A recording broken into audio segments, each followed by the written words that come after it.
Hello, everyone, and thanks for joining today's webinar, Coaching for Success e-Learning Curriculum. As Steve said, I'm James Butler, and I serve as one of the program specialists here in the Office of Family Assistance Administration for Children and Families, and I'll be facilitating today's webinar. So, as we think about coaching in the context of the work that we do, we might think of it as a person-centered, strength-based way of working with others to help them achieve personal goals in life and how to work through some of those challenges they might encounter. Well, today's webinar will introduce state and tribal TANF agencies and Native Employment Works programs to a new e-learning resource that is now available for your use. This is a free 14-module curriculum called Coaching for Success. It is based on Public Consulting Group's Human Services Coaching Framework and aims at training employment case managers on how to leverage coaching techniques to improve their case management skills. The curriculum includes self-based learning modules that cover topics such as active listening, powerful questions, emotional intelligence, praise, and other important techniques that can elevate case management services. So what I'd like to do now very quickly is review how to use GoToWebinar for those of you who may not be familiar with it. So in your upper right corner of your screen is the control panel. You can minimize or enlarge the control panel by clicking on the orange arrow. By expanding the control panel, you can scroll to the bottom to type any questions you may have and provide responses to our polling questions. Feel free to enter any of your questions that you have throughout the webinar and indicate which speaker the question is for if it's for a specific presenter. And we'll be monitoring those questions and address them during the Q&A session. You can also have the option to download any of the materials for today's webinar by clicking on Handouts. As mentioned, we're going to launch several polls throughout the presentation that we'd like you to respond to by clicking on the radio button next to your preferred response. And we'll leave each poll open for about 30 seconds. So we're very fortunate today to have two presenters with expertise in this topic who will guide us through the conversation today. We'll hear from Deborah Joffe and Paul Lefkowitz from Public Consulting Group. Deb is an associate manager in PCG's Human Services practice area. And in her 15 years with PCG, she has worked with TANF agencies at the state or local levels in more than half the states on projects ranging from financial management to program design to direct service operations in employment case management. And she also helped develop PCG's Human Services Coaching Framework and manages their coaching work. Paul is a senior consultant at PCG. He's based in Nashville. He's spent more than 25 years in human services, and his career experiences includes frontline eligibility determination for a range of programs. Prior to joining PCG in 2012, he served as the Family Assistance Policy Director for the Tennessee Department of Human Services, where his responsibilities included oversight of the SNAP program, TANF, and the Child Care Subsidy Program. So without further ado, I'm going to turn the presentation over now to Deb. Deb, you have the floor. Great, thanks so much, everyone. We're so excited to be here today. As we'll talk about in a minute, this has been a long time coming, and we're really pleased to be able to launch the Coaching for Success e-learning curriculum. On the next slide, we'll be spending a little bit of time today just introducing the coaching curriculum, talking about what the objectives are for today's webinar. We'll define coaching according to the Human Services Coaching Framework, and then we'll give you a glimpse into what's included in the modules themselves. We'll also have a chance to see a couple of excerpts. We want to make sure you leave today knowing how to access the curriculum, and we'll leave quite a bit of time, I'm sure, for questions and answers as well. So please have those questions come in. On the next slide,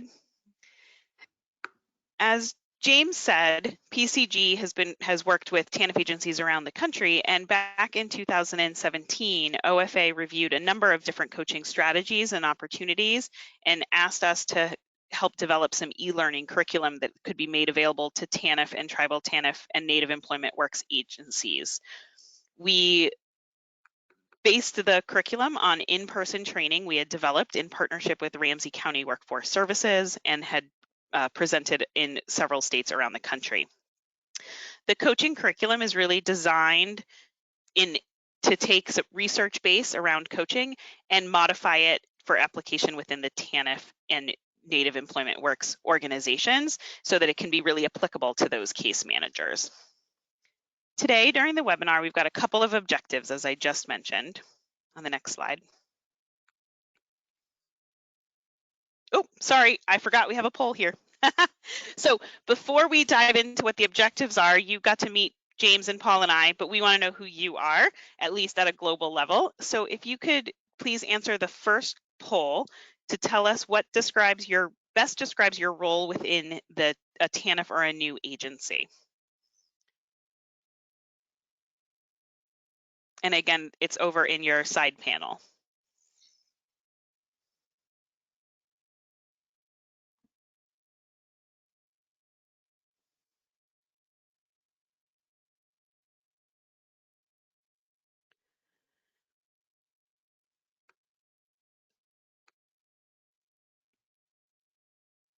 Awesome. That's great. So it looks like more than half of you are case managers themselves, which is fantastic. So this curriculum is really geared to you. And so we certainly hope you enjoy the presentation today and hope you get a chance to actually explore the curriculum as appropriate. For directors and leadership team members and supervisors, we really want to make sure you know what the resource is that's available so you can potentially encourage your staff to take it and take advantage of it. Trainers obviously may want to potentially incorporate some of these techniques into your training as well. And we're always happy to have other partner organizations as well. Okay.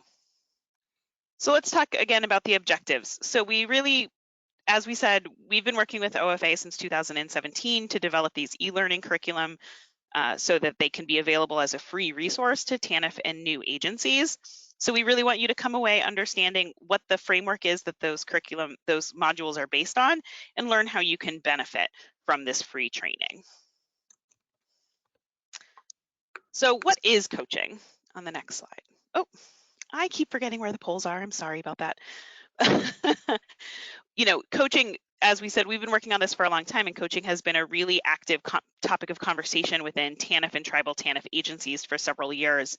We know there are lots of different coaching models out there and lots of tools, so we want to understand how familiar you are with coaching as a case management tool.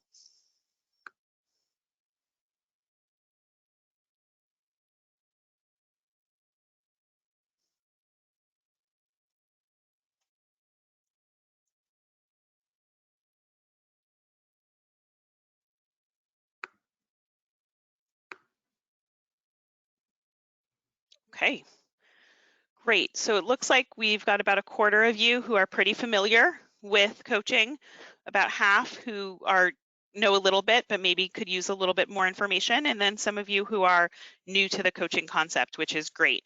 The good news is we're going to give a baseline understanding of what coaching is and how it is applied through the training so that you can walk away with at least a baseline understanding of coaching and how this tool may benefit you and your agency.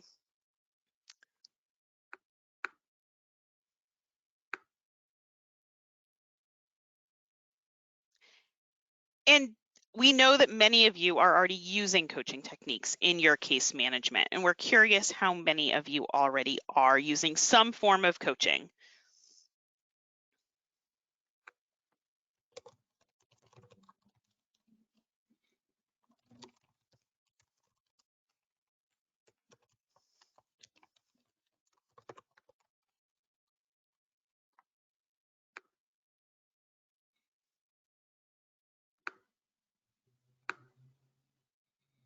Awesome.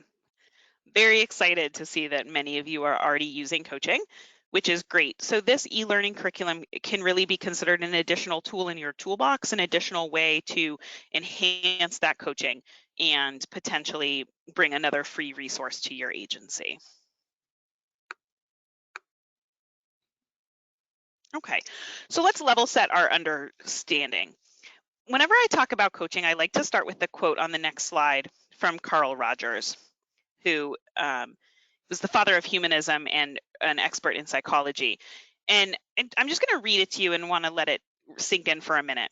In my early professional years, I was asking the question, how can I treat or cure or change this person? But now I phrase the question in this way. How can I provide a relationship which this person may use for his own personal growth? How can I provide a relationship which this person may use for his own personal growth?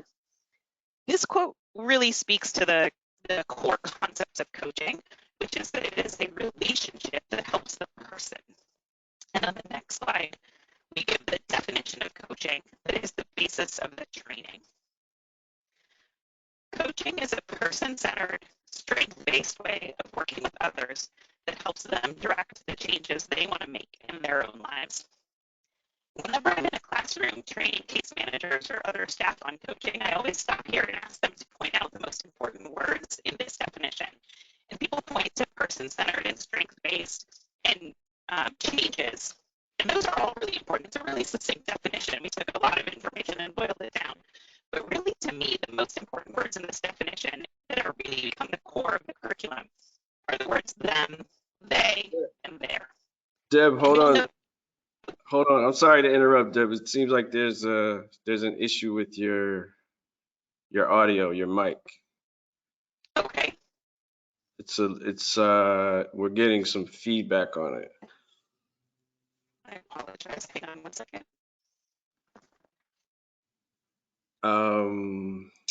Maybe try muting and unmuting.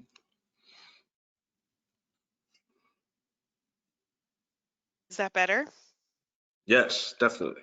Okay. Maybe I needed a little power cord. Thank you. How far back should I back up? Just the slide? Probably the beginning of this slide, yes. Perfect. Okay. I apologize for that. No problem. So you've had some time to reflect on the definition. This is the definition of coaching that is the basis of the curriculum for the Human Services Coaching Framework and Coaching for Success. Coaching is a person-centered, strength-based way of working with others that helps them direct the changes they want to make in their own lives.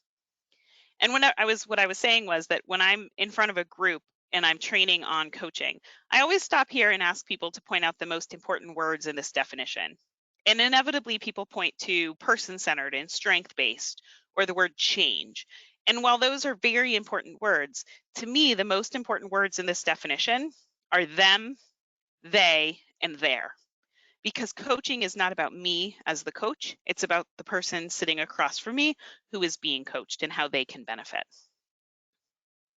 Okay, and so on the next slide, coaching is a concept that can be applied in all parts of your life. We often hear about athletic coaches or fitness coaches or financial coaches, but here today we're going to talk about coaching as a case management tool. Coaching is really important because it's an effective way to engage and build your rapport with your participants or your customers. It promotes independence and problem-solving skills to help the TANF and new participants realize their own strengths and their own potential. And these techniques can be useful really at the whole life cycle of the TANF or new employment case management cycle. So it can be used at intake when you're getting to know someone, or at assessment when you're really trying to understand what motivates the person to succeed. It also is really crucial in those goal setting and managing through setbacks phases as well. But why coaching? On the next slide, coaching really became a topic of conversation right around the same time as TANF agencies started talking about executive function, because coaching is a proven way to help someone build their own skills that can help support growing your own executive function. Executive function describes a set of skills and capacities that are controlled by the frontal lobe of the brain, which is the region that organizes many of your other brain functions. It's kind of like the control tower of your brain. And executive function impacts people's ability to succeed in workforce, education, and personal relationships. Sometimes we've heard these called essential skills or adult capabilities, but the concept really is that by building coaching into our case management, we are empowering our TANF and new participants to build their own executive skills so they can be successful. Okay. So one more slide on the benefits of coaching in case management. We've talked a little bit about the benefits to the client. It can help promote greater confidence and improve problem-solving skills for the job seekers in your population. But there's also a benefit to the case managers, to all of you case managers yourself. The goal of coaching is to help you feel more effective in your job, to potentially increase your productivity, and to gain greater self-awareness of yourself and your own case management styles. The key here is that incorporating coaching into case management can create strong, trusting relationships with a goal toward positive results for both your clients and yourself as a case manager. So in the next few slides, I'm going to go through each of the 3 pillars. The coaching curriculum is based on the 3 pillars of being person-centered, relationship-based, and goal-driven. Those are the 3 pillars that make up the human services coaching framework. So I want to touch a little bit on each pillar and what it means. This is a very shortened version of what would normally be about a 12-hour training. But again, wanting to give you a little bit of a sense of some of the content that's included in the curriculum. So the first pillar is person-centered. And a person-centered approach recognizes the choice and complexity for the person. It puts the family, puts the individual at the center, and recognizes that the work they're doing with you is only one piece of the work they're doing for themselves. They may be facing other complications in their life and may be juggling lots of different balls. And so the coaching can help put the person at the center and focus on the whole person. On the next slide. Coaching also helps to develop the participant's sense of ownership. One of the frequent analogies that we use in the coaching training is putting the participant, putting the TANF or the new client in the driver's seat. We don't just let teenagers get behind the wheel for the first time without giving them any support or any training. And just like that, we want the case manager to act as that driver's ed instructor, sitting there next to them, helping guide the way with an emergency brake if needed, but really letting the participant make the decisions and drive themselves. So this is a really common analogy that we use in the training. We also focus on recognizing barriers, but leveraging the strengths inherent in the person to help overcome them. Too often, TANF and other programs like that can really focus on the barriers before a person: domestic violence, substance use disorder, unemployment, low education. But really, we want to take that and flip it on its head and focus on take a strengths-based approach and help the person figure out what strengths they have that can help them overcome the barriers and move towards self-sufficiency. All of these make up the person-centered pillar. And then we combine it in the relationship pillar with some very specific skills, both for the case manager for use with themselves and for the case manager to use with their participants and their clients. So on the next slide, to build a really effective coaching relationship between a case manager and a participant, we encourage the case manager to bring that person-centered mindset and combine it with some really specific hard skills, which we'll talk about in a minute, to create that authentic, empathetic, professional, and productive relationship. And it's the joining of the mindset and the skill set that really can make you an effective coach. The training really focuses on some key skills that are really important to a coach. And we know a lot of TANF agencies are also using motivational interviewing, and you will recognize that a lot of the skills involved in coaching are fairly similar to those included in motivational interviewing. Some of the really specific hard skills are active listening, removing distractions and using summary statements to encourage the participant to hear their own words. Also asking powerful, open-ended questions to promote ownership and encourage the participant to think about what really is motivating them. Powerful and open-ended questions asked at the right time can really encourage a job seeker to have some self-reflection and maybe even come up with some answers that they didn't know themselves. Also gives the case manager a lot more information with which to build that relationship. The final pillar is goal-driven. We know for TANF and new agencies that are focused on employment services and really focused on moving families towards self-sufficiency, setting and attaining goals is a critical piece of that puzzle. There are several modules, which we'll talk about in more details in a minute, related to goals because reaching those goals is at the crux of what you all do. Research has consistently shown that goals are key in assisting people in moving from where they are to where they want to be. Setting good goals leads to higher performance and can help a person overcome critical challenging areas in their life. So the coaching curriculum really focuses on some of the best practices in goal setting. On the next slide. Talking about making those goals really specific. And we spend a lot of time talking about who should be setting the goals. The case manager should be guiding or helping the family set their own goals because the participant and the family really has to be in the driver's seat to be successful. We also talk a lot about rewarding progress, which is much more effective than punishing setbacks, kind of using a carrot rather than a stick analogy. And we spend a lot of time talking about scaffolding and other techniques that teach us that setting short-term goals can lead to progress much faster than setting large, complicated goals that may seem too daunting.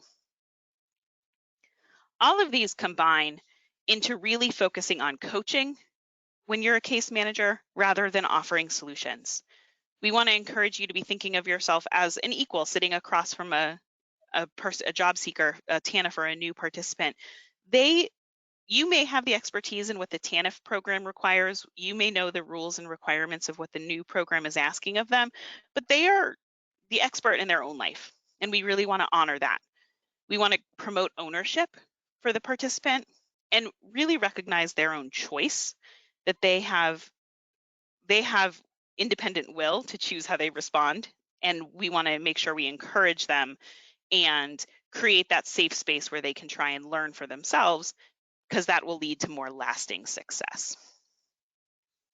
So that was a really high-level overview of the content of the Coaching for Human Services Coaching Framework, which is the basis of the Coaching for Success curriculum. I'm going to hand it over to Paul, who's going to describe how the actual modules are set up. Thanks, Deb, and hello, everyone. First, Deb just mentioned the carrot and stick analogy a moment ago, and I think I want to share a little personal anecdote about that. Is that I was actually a TANF case manager back in the 90s when the transition from AFDC to TANF took place, and I can say from personal experience that the philosophy we, at least I approached and many colleagues approached it with, was kind of that carrot and stick philosophy of case management. We were certainly presenting the opportunities that were new opportunities and supports that were available in the new welfare reform environment, but we always kind of tempered that with discussions that were really program based, that, you know, if you don't do this, you'll get sanctioned now. And it was certainly not relationship based in terms of the approach between case manager and client. So it's been very rewarding to see that the coaching model has developed over these last 25 years really, and that we really have come a long way. And it's good to see, great to see these types of resources available to to caseworkers. I certainly wish back in the 90s that they were available to us. And so now, yeah, as Deborah said, we'll transition to some discussion on the e-learning series itself. Moving on to the next slide, where she provided an overview of the coaching framework and its 3 pillars. And now we'll talk a little more specifically about the modules that make up the series and how they follow the framework. And as we move through the modules, I'll give a few examples of how the content can help a case manager work with their clients, and we'll also see a couple snippets from the modules themselves. As James was saying, there are 14 modules plus an overview for a total of 15, and each takes around 30 to 45 minutes to complete, give or take. And they include quizzes to reinforce the content that's presented, and video demonstrations of skills that are covered in the content. The modules build on each other, so they should be taken in order, and a certificate of completion is generated when an individual completes all the modules. There's not a mechanism for agencies to track staff who are taking the courses, but a copy of the certificate could be provided as a way of confirming who's completed the series. And both the series and the user guide are accessed through the PeerTA website and the URLs here shown on this slide. So the series begins with the overview, as I mentioned, and then that's followed by 2 modules that focus on the person-centered coaching pillar. And one of the things that module 2 in the person-centered approach module addresses is the tendency for case managers to want to help their client in ways that end up actually hurting their self-confidence or reducing their ability to solve their own problems. And this module gives some ideas to find and leverage hidden strengths, recognize implicit bias, and support the client in developing ownership of their journey. So many people get into this type of work because they're helpers by nature.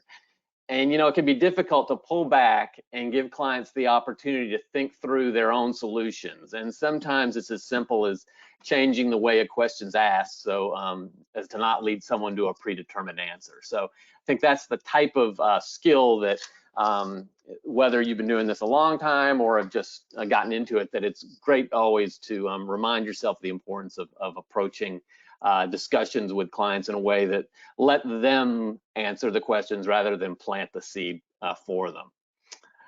Moving on to the next pillar, modules 3 through 8 cover several aspects of the case manager-client relationship and relationship-based pillar.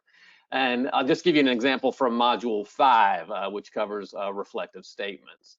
The purpose of those types of statements is to show the person you're interacting with that you're listening and fully engaged in the conversation. And at first, this skill can seem pretty simple, but it can be tricky to master in practice because there's always this tendency to oversimplify by just repeating or parroting the client's statements. It's a skill that takes time to develop, and module 5 shows some specific practices for case managers to demonstrate that they're not being judgmental, that they are not voicing their own opinion about a client situation, that they're not, again, inserting that bias into a discussion.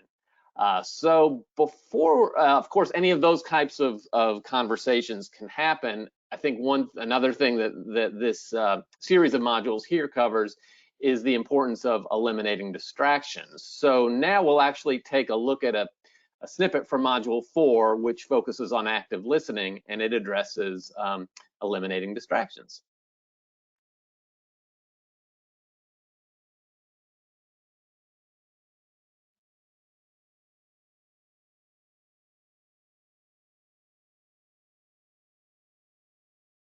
Active listening requires us to create conditions that allow us to give our undivided attention to the client. We must be completely attentive and tuned into them. In order to do this, one of the first things we need to do is to remove all distractions. Take a moment to think about the things that distract you. Write them down or look around your work environment to identify common distractors. Once you've made a list, click Next to see some common office distractions. You've probably considered external distractions such as cell phones or office phones. office noises such as conversations between coworkers and their clients or clients' children, emails, music.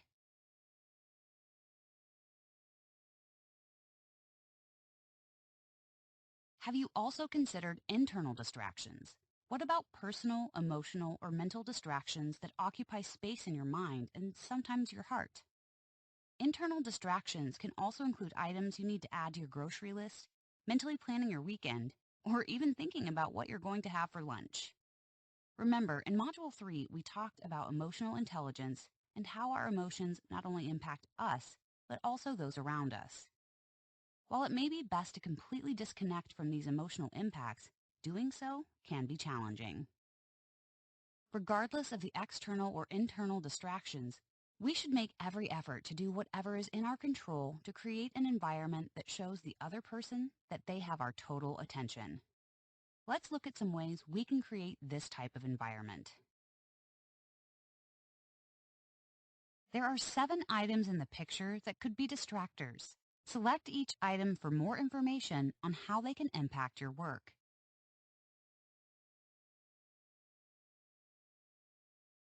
Yes, clock watching can be a distractor. Be tuned in and aware as you engage with clients. While you should be mindful of keeping appointment times, don't allow yourself to get distracted or to seem like you're busy watching the clock and not listening.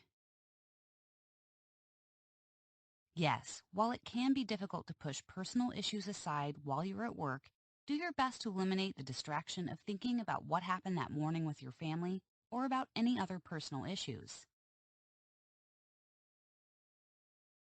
Yes, avoid making lists, whether mentally or physically, while you're meeting with clients. It is natural that your mind will wander to what's for dinner or to things on your to-do list, but avoid multitasking or thinking about these things while you should be focused on meeting with your clients. Yes, being in constant contact is easy these days with social media, texting, and cell phones. When you're meeting with a client, it is a best practice to put your cell phone aside, maybe even in a drawer, so you aren't distracted by messages or alerts that may pop up. Yes, other work can be a distractor while you're meeting with a client. As much as possible, focus on your conversation with the client and avoid multitasking or thinking about the work that is waiting for you. Yes, even other work or other client calls can be a distractor. As much as possible, forward your calls to voicemail, or if you are expecting an urgent work-related call, let the client you are meeting with know about the urgency, and if the call comes, make it brief so you can remain focused.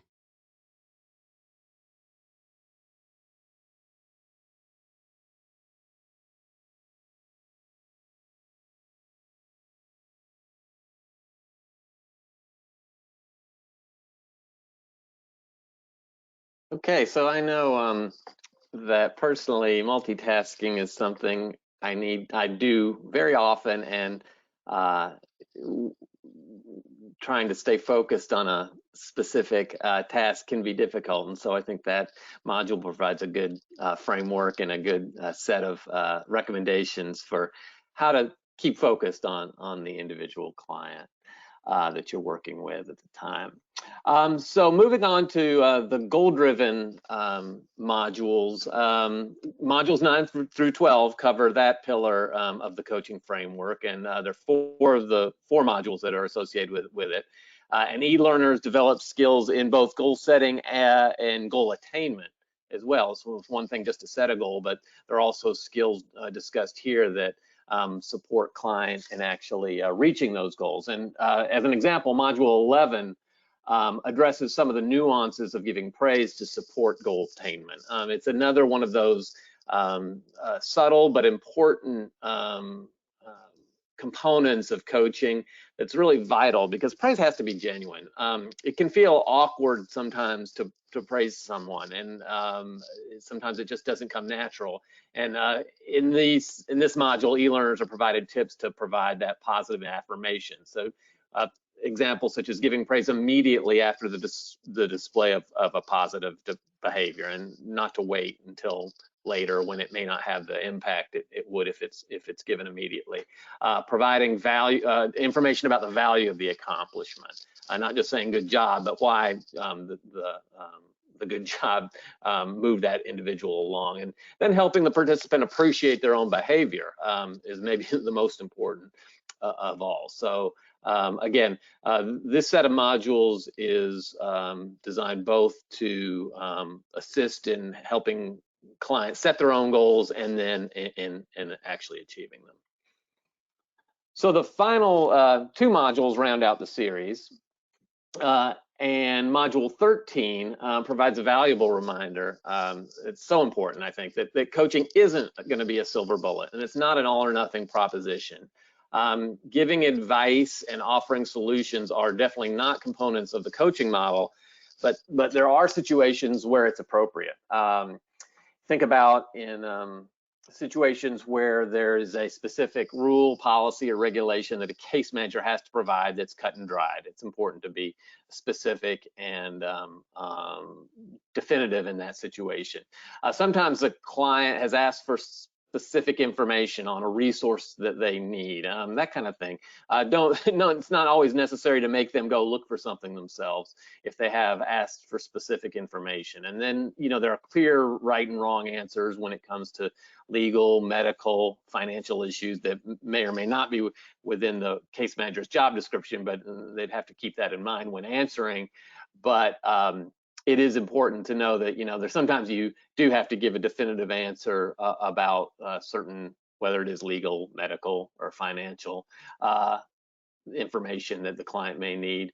And then, of course, there's situations too where the participants either mental well-being or financial well-being is actually in danger if you don't provide specific advice on how to handle the situation. So again, module 13 kind of covers those situations where the coaching model may not be the most appropriate way to approach a situation. And then module 14 closes out the series and includes some additional discussion on the benefits of coaching in case management, and also addresses how different coaching skills and tools align with the different stages of the client's engagement or experience in TANF, kind of the life cycle of a client's experience on a program. For example, usually the first point of contact is when an assessment's conducted or an intake process. The powerful questions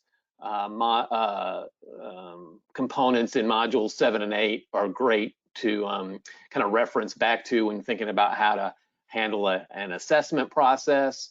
When it comes to developing an employment plan or welfare to work plan, whatever an agency might call it, module 9 on goal setting is particularly helpful when it comes to creating the plan. When it comes to just regular ongoing case management, those goal attainment skills such as scaffolding from module 11 are particularly important. And then in the event that there is a non-compliance or a client's not meeting the expectations of a program, the powerful questions in modules 7 and 8, going back to those can often be a good way to kind of get to the crux of a reason for non-compliance. So we'll take a look now at actually a portion of module 14 on how to apply what's been learned at different stages of a client's participation. So we'll do the demo.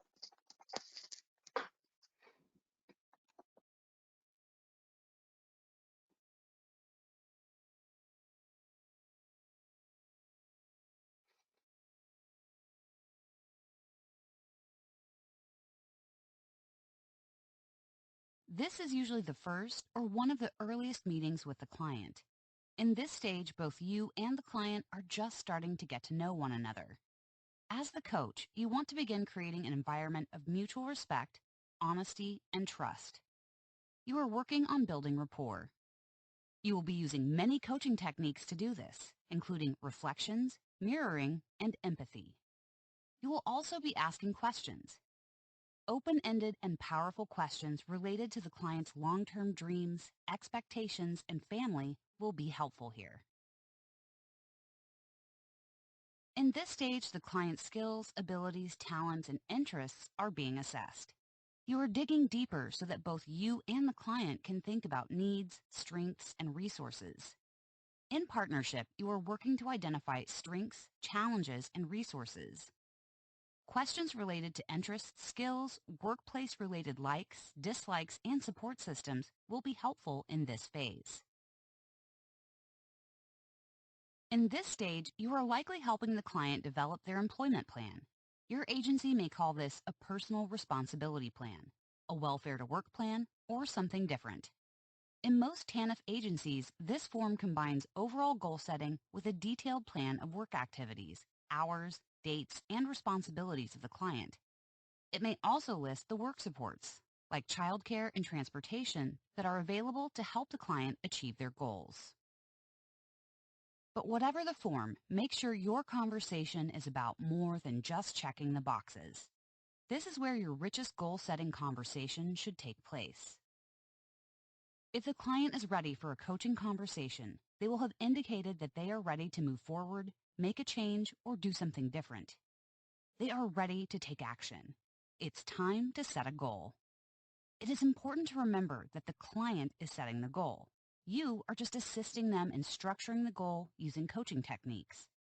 Ensure the client that you will be their coach, supporter, and encourager along the way, but that this goal is theirs.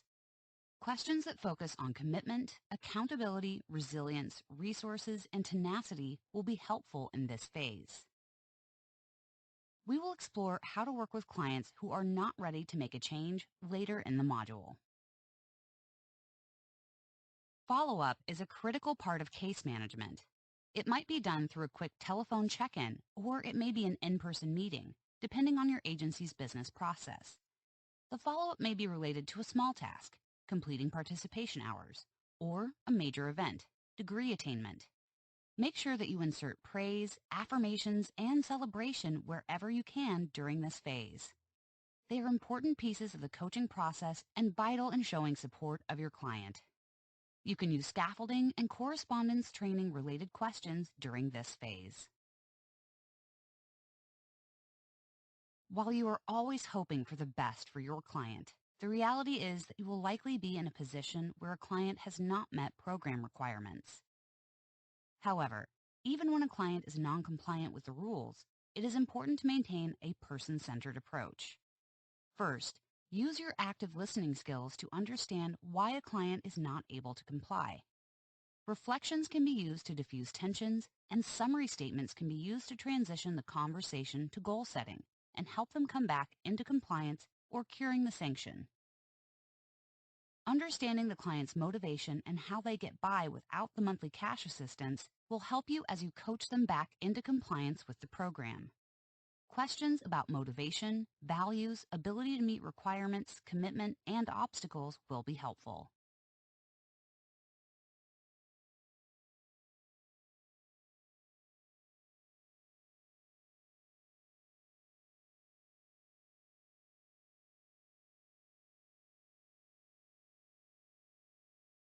From Module 14 on the different ways that components of the e-learning series can contribute at different points in the life cycle. And one more thing about Module 14, that in addition to that kind of following the life cycle and how each of the components aligns with the cycles, the Module 14 provides some information on developing an action plan for actually implementing coaching and discussing sometimes the paradigm shifts that's necessary to be successful for agencies in putting these practices into place throughout the organization.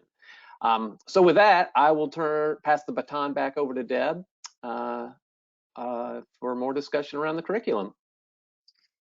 Great, and hopefully everyone can hear me. Paul will give me a thumbs down if not. We want to make sure you leave here today knowing how to access the curriculum because it is available today, starting today. So it is on OFA PeerTA's online learning center, which does require registration in order for you to access. So we'll make sure you have the link, and the link is included also in the handout that is available for download. If you download the Coaching for Success user guide in the GoToMeeting panel, it will have the website for the OFA PeerTA Online Learning Center. And from there, you'll see all of the different courses that are available.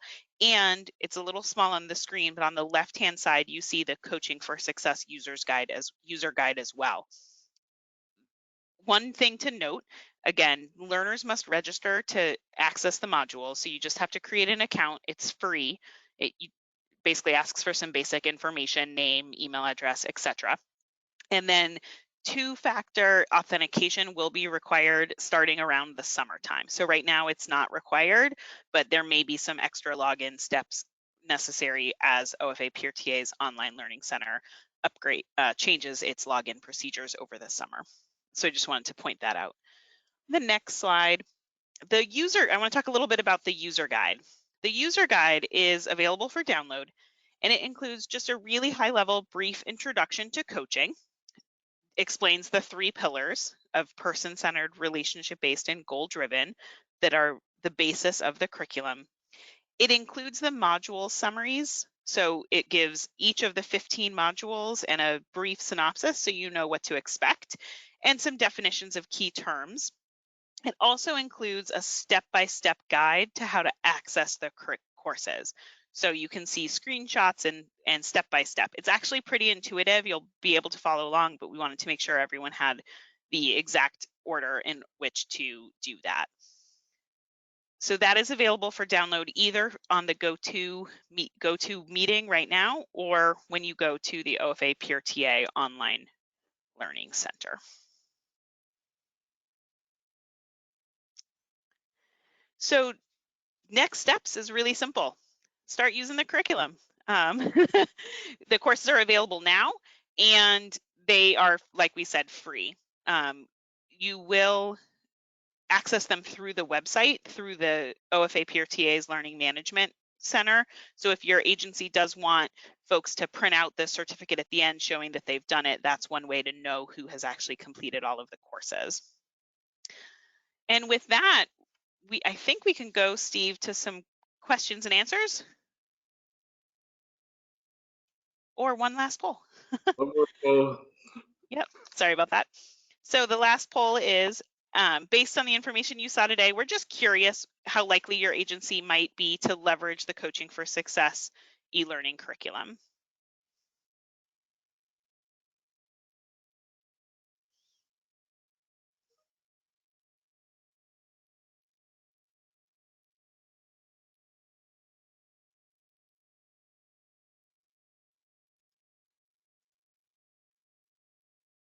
Awesome, we're excited. That's great.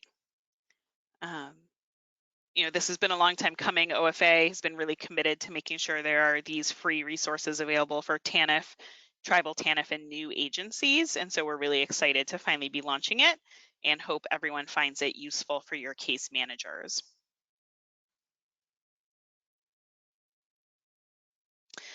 The presentation, which is also available for download, does have all of our contact information. So please feel free to reach out if you have any additional questions.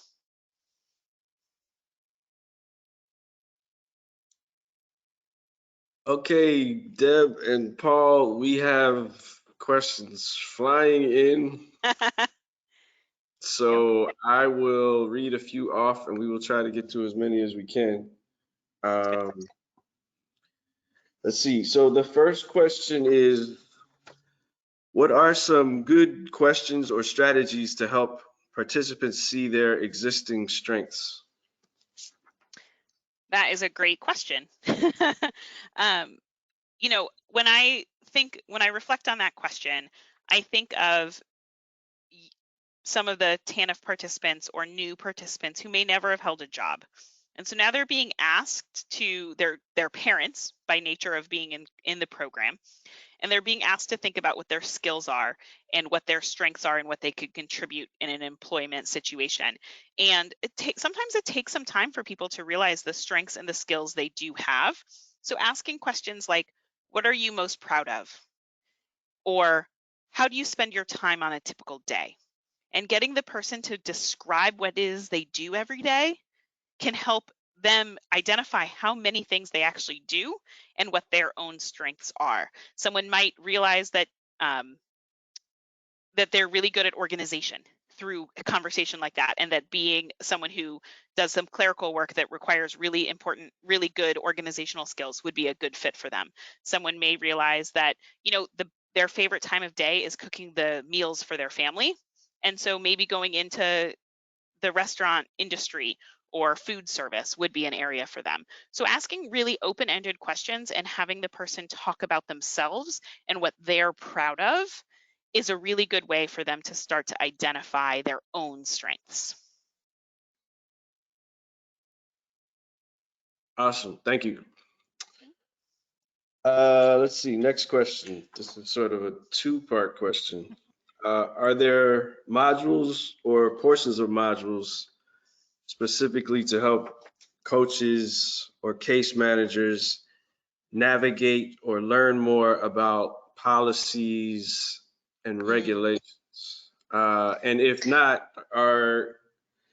do you have any recommendations for info that would be easy to share?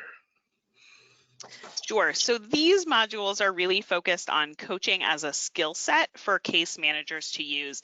And they're actually written in a generic way so that they can hopefully be accessible and understandable to people no matter what state or tribal agency you're with. Every state TANF agency, every new agency has their own rules and regulations. There are federal rules that OFA has promulgated for the whole country, but how things are actually done on the ground does vary by agency. So this curriculum is not trying to teach policy and regulation. For something like that, you probably want to talk to your trainers in your own agency or the policy team to find out what resources are best for your state. I will say that the OFA website has a lot of really good information on the TANF program in general and the tribal TANF program. And a plug for PeerTA, there are also always questions from states about best practices that are in place that often get comments by other agencies as well, which can be helpful. So that may not have been very helpful of an answer because I'm not 100% sure who the asker is from, but probably finding things from your state or local agency is your best bet from when it comes to policy itself. Okay, thank you. Next question, the person says, I struggle with my TANF clients answering questions without planting the seed to get an answer. Do you have suggestions for this? That is a very common common question that we get when we do this training in person as well. You know, sometimes the TANF participant is just there to get the business done and wants to, you know, get on with the rest of their day, and so they're answering in short questions. You know, a couple of strategies that can be used. The number one that comes to mind is silence.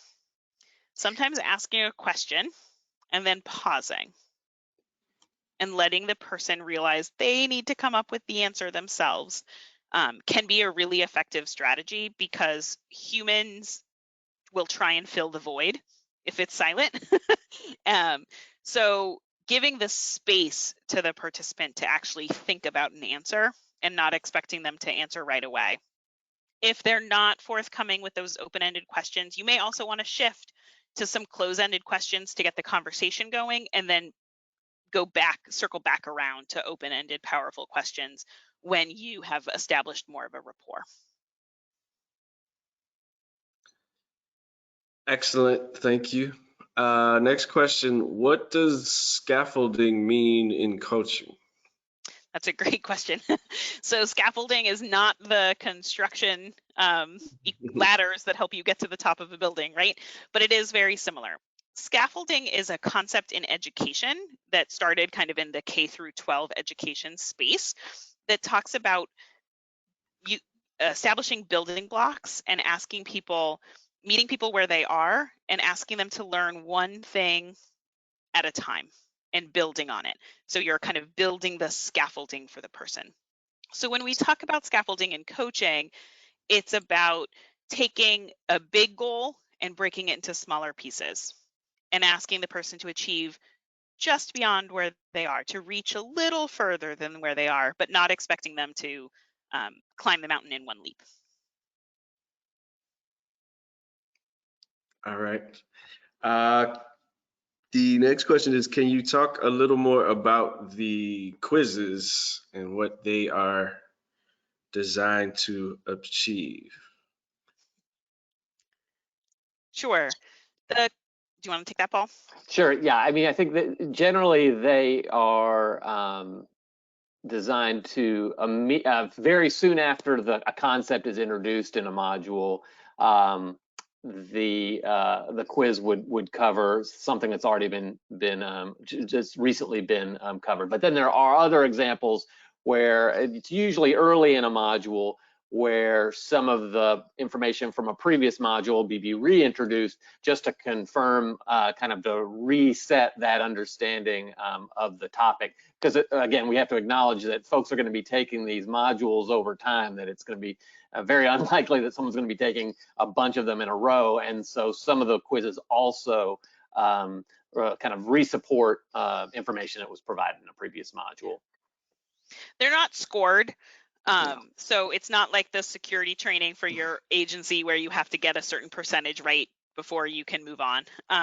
They're really more like knowledge checks to just have the learners stop and reflect on what they've heard and what they've seen and try and answer a question themselves so they can kind of internalize it. Great, thank you. Let's see, next question. How TANF specific is the content? For example, would someone providing a similar human services type role find that the content really resonated? So the terminology used is TANF specific, but the concepts are universal to human services. So as long as the learner could make the leap from TANF case manager to other human services provider in their head, the content would be applicable, but some of the examples will be fairly TANF specific because that was the audience it was written for. All right. Let's see. I know that this is self-paced, but is there an appropriate timeline for completing this training or the modules? I'd like to give myself a due date to have this completed, but I'm not sure what my expectations should be. Yes, I understand that type of question. Yeah, you and me both. Without deadlines, I get nothing done, right? So, you know, the modules range from a half an hour to 45 minutes, depending on how quickly you go through them. So doing one a week would seem very doable to me. They're not designed to be implemented, you know, in a super compact time frame. I think each person in each agency that decides to implement this will want to think about their own structure. One thing that I might suggest would be that if you're planning to go through the courses, that maybe a couple of your colleagues go through the courses at the same time and you get together and talk about them to reinforce some of the learning. So maybe you do it kind of like a book club, where this week you assign yourself 1 or 2 modules and then you get together and chat about it. But it's really up to you, right? You could do one a day and be done in 2 weeks, basically, or you could do it over the course of a couple of months. Okay, I hadn't even considered that idea. That's a great idea. We're getting a few questions that I'm going to kind of group together, and I guess this is sort of the $1 million question, revolving around how do you motivate or coach the client that doesn't appear to want to be coached? Do you have any ideas or suggestions or techniques for just how to get started in that process when the reception may not be as open as you would hope? Absolutely. So we do touch on that and talk about that in the last module. The resistance to change is real in all human beings, and our TANF and new participants are no different than that. Coaching really is intended to be forward-looking and for people who are ready to make the change. A lot of the same skills are present in motivational interviewing. And motivational interviewing is designed to help someone realize they want to make a change, and then coaching can pick it up from there. So a lot of the same skills, the skills are very similar. It's about active listening and powerful questions, and just conversation with the person and trying to figure out, okay, why are you resisting? What is the motivation behind the resistance? Because if you can understand where the resistance is coming from, it may be a place of fear. It may be a place of, you know, I've tried this before and it hasn't worked. But if you can understand where that resistance originates, you can help the person potentially overcome that resistance.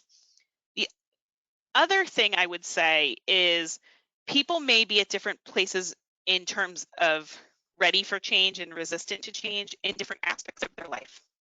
So go back to that picture we showed at the beginning of the person at the center. Maybe the person really is not super motivated to get a job today, but they can acknowledge that their housing situation isn't the best for them, and they should try and find a different housing situation. Coaching could be used to help them set goals related to that, where they're ready to make a change, even if they're potentially resistant in a different front. So coaching doesn't have to be about everything in their life at the same time. It really can be used on specific items where people are really ready to make that change. Okay, thank you, Deb. I think that audio issue came back just at the end of your response. So let me check another question. This is a comment more than a question. I want to thank the speakers in OFA because sometimes we all need a boost to get back on track. Thank you for that comment. Curriculum-wise, does the curriculum offer exercises or practice scenarios? It does. Some of the sessions. First of all, can you guys hear me again? It's still a little. I may go off video if that's okay. Let me see.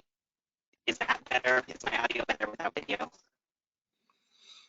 No, I think it's still, we're still having an issue with that.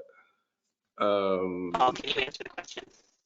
I certainly can. So I think when it comes to practice sessions, several of the modules actually include resources in addition to the content that's in the e-learning itself.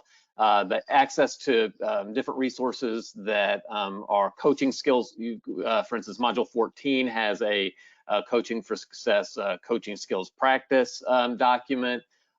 Several of the other modules have other reflect and plan resources that allow for practice in the area that's covered in each module. So the answer is yes, there are ways to practice and improve skills outside of just the sessions themselves. Okay, thanks, Paul. We want to, let me see, there's a couple more. And there's a couple folks that really want to hear what Deb was saying. So hopefully we can get her audio finished. Am I back? Yes, sure. Okay. If you could kind of repeat the tail end of your response, I think folks were kind of left on a cliffhanger. They're excited. Sure. So the question was about resistance to change, right? Right. So what I was saying was that some of the same techniques that can be used for coaching, which is really about setting goals to move forward, are also the same techniques that are used in motivational interviewing, which is a technique to get people to recognize the need for change. And so you can potentially use the powerful questions and active listening to dig into the reason for the resistance to change. Maybe it's fear, maybe it's feeling like they've been there, done that, and had not had success in the past.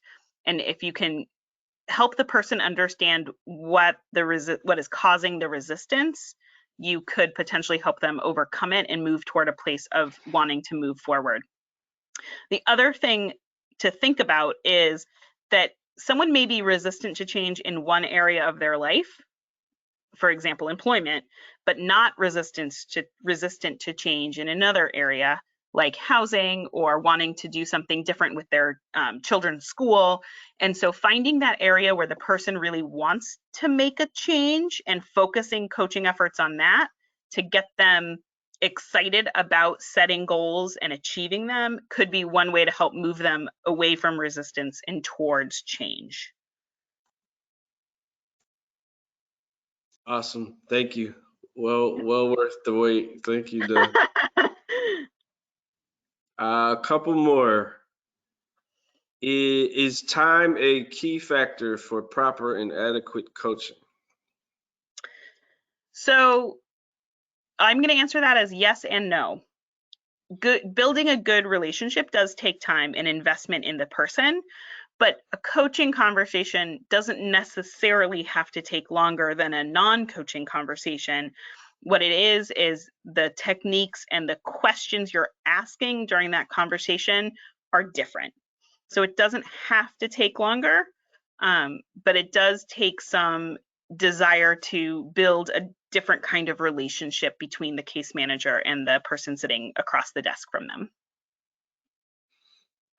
Got it. Let's see. I think we have maybe 2 more questions.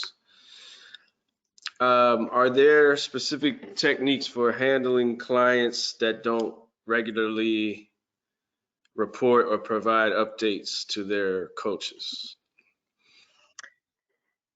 Yes. So one of the things that we do talk about in the training is called correspondence training, which is not about notices of action, which are very prominent in TANF agencies. But what correspondence training is about rewarding people when their behavior corresponds to what they've committed to doing.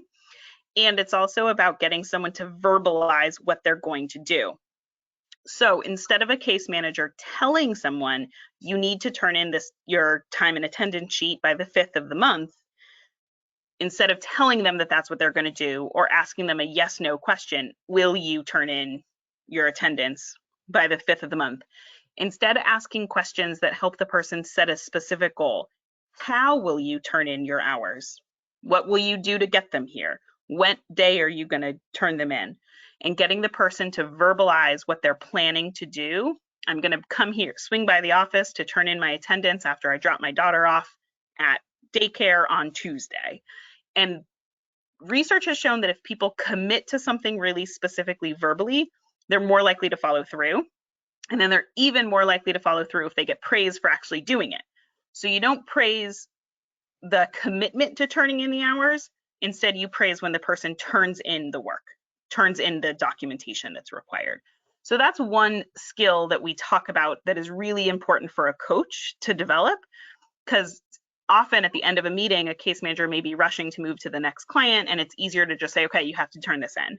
So instead, by having the person commit to how they're going to do it, can help improve the results.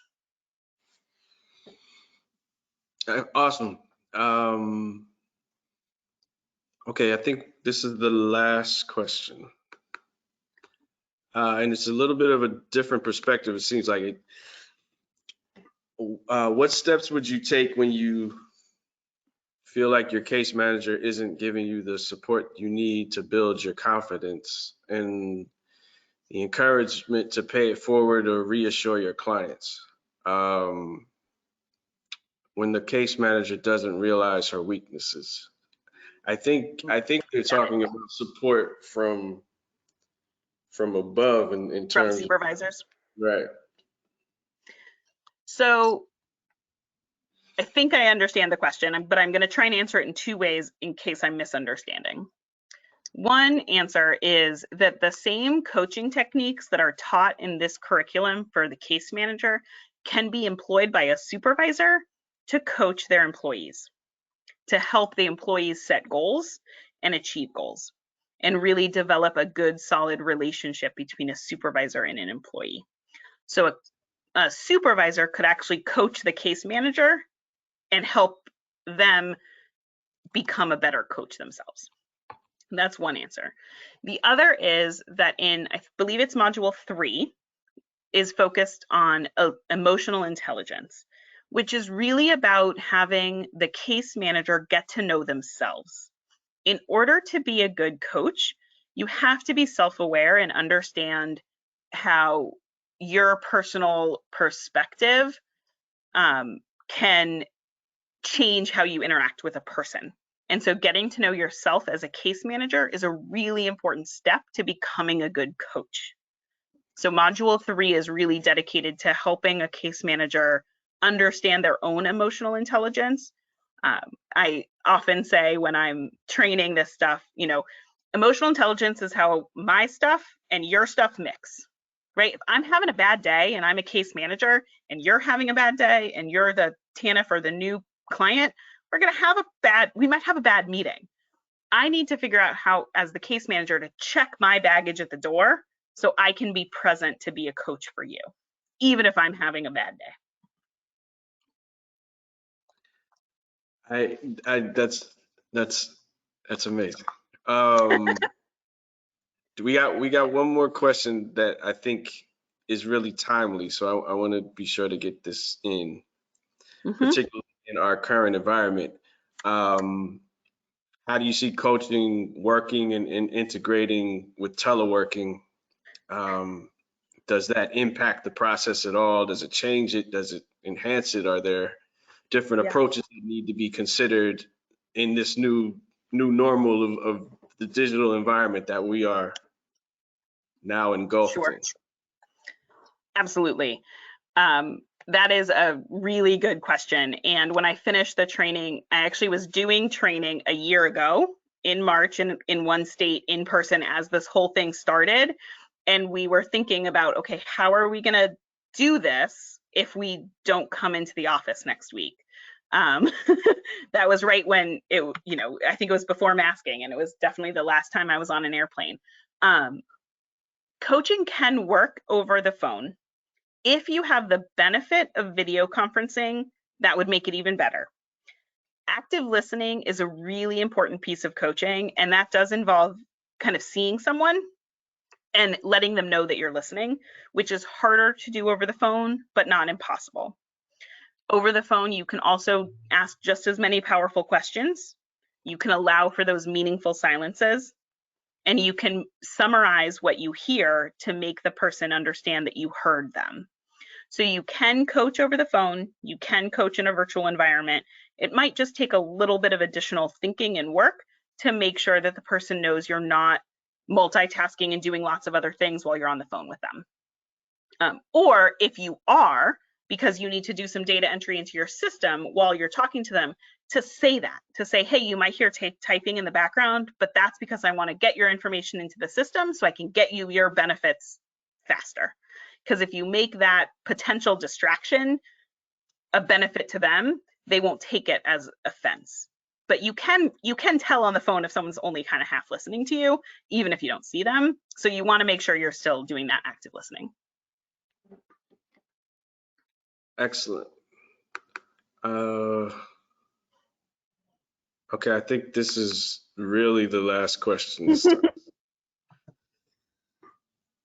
Do you have an opinion about coaching relationships requiring an assigned worker, or can any trained coach pick up and build a relationship or meaningful contact with different customers where you might have rotating coaches? Are there sort of strengths and weaknesses with either of those approaches? It's a great question.